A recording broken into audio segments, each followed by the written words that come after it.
तो हम सोचते हैं किसी का कभी भी तबीयत खराब ना हो, अगर खराब भी हो तो इंसानों की इतना दवाई भैंसी जैसे खाने को ना मिले तो भैंस जैसे दवा खाएंगे इतनी।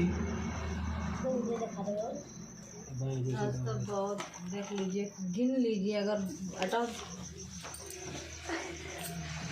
लोग गिन लीजिए, देख लीजिए कितना है पाले, गिन लीजिए, देख लीजिए 1 2 3 4 5 6 7 8 9 10।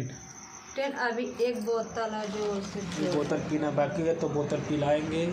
और केवल बस मेरे हाथ से दवा खाने में खुशी मिलती है कि अपने हाथ से खिलाइए तो हम खाएंगे, नहीं तो नहीं खाएंगे। नहीं दोस्तों, ऐसे कोई बात नहीं।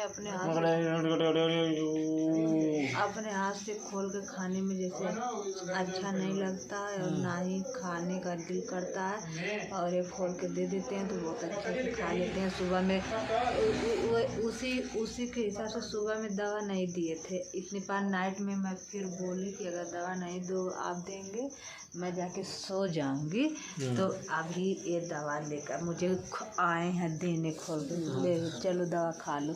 इतने गैर जिम्मेदार पति किसका होगा बताइए। जिम्मेदारी हमारी तो खाना पे दवाई तो किसी चीज़ का ख्याल नहीं रखते, किसी